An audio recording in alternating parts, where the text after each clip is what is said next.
Okay, so we are talking about how to make a decent start to your GCSE composition. This makes a world of difference for how you feel about your piece. I know lots of people start something, throw it away, start something, throw it away. And what we found at Bishop's over the years is that students who make a good start and then are prepared to keep chipping away and develop their pieces tend to do better overall. So that would be the approach that I advocate, and we'll do a slide on how to break through the pain barrier with your composition, which is going to happen at a later date. Right, how to get started. Do your research. There might be a brief, it depends if you're doing composition 1 or composition 2. Have a good idea what your piece is going to be used for. Go away and listen to pieces of music that are in the same kind of style, that serve the same kind of jobs. And be prepared to listen to music that you are not necessarily a big fan of. It may not be your tastes, but you can learn a hell of a lot if you are grown up and mature about how you listen to things, and if you do some analysis for yourself. Don't expect your teacher to know everything inside out right from the beginning. Okay, so that's my first point. What are you composing for?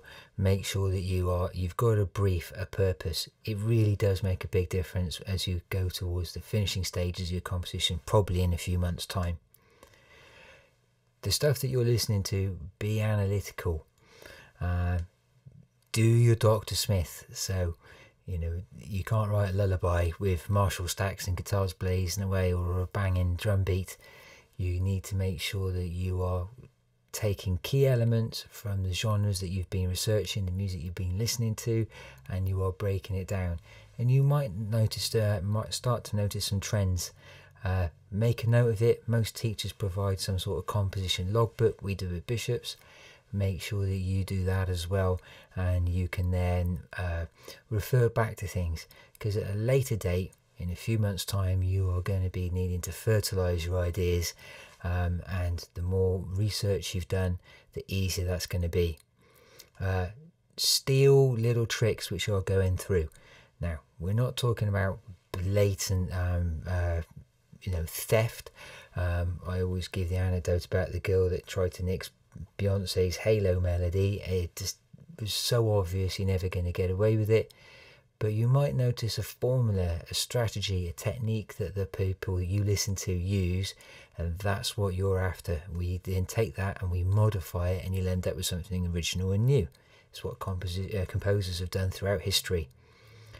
Right, when you set up your file, I use Logic because I'm a snob, but you might be using Cubase, you might be using BandLab, you might be using GarageBand, Ableton, you can even do this in Sibelius. Here are a few things which you need to get right from the beginning.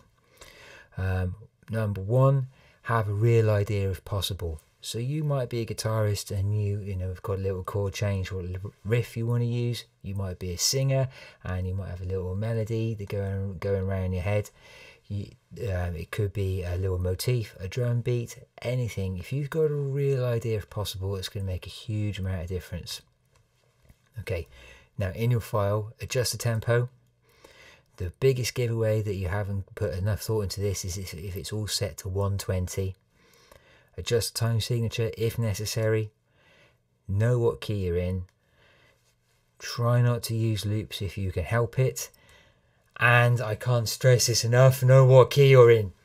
Okay, so let me show you where you would do those kinds of things in Logic. So I go on here. I get rid of that. We get out of there. We go to Logic. So first thing you want to do, there's nothing wrong with 120, but because it's the default for every digital audio workstation that you use, you are going to end up, examiners are going to be suspicious if you put enough thought into this. If you're used to working in different time signatures because you are, a more classical musician, I'm not being poncy there, it's just, very little commercial music nowadays is in anything but 4/4. You might want to think about changing your time signature. It is going to show that you've got a bit more class and a bit more style to your composition. Whatever digital audio workstation, you'll have a chance to do this. don't rely on acres and acres of loops. They're not your idea. We're trying to prove that you're being original. You might get away with a few sort of percussion parts and that kind of thing, but you might get away with using, you know, like Logic has a, you know, drummer that you can use. You've got a lot of aesthetic decisions to make there, so you might get away with it, but don't just bang on loads of loops. They're not your ideas. You're not going to get marked for it, and people do spot them. Now the last thing is, very often people go and choose like the loudest, you know, biggest, most exciting thing they can get the hang of. So say they were using a drum loop, and they were going for, I'm just clicking on anything here, so you end up with some massive drum beat going on. Let me do drums here. Okay, so you end up with something huge sounding.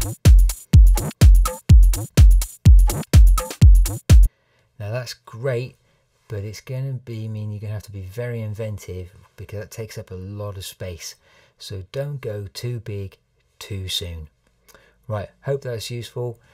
More on starting GCSE composition very shortly.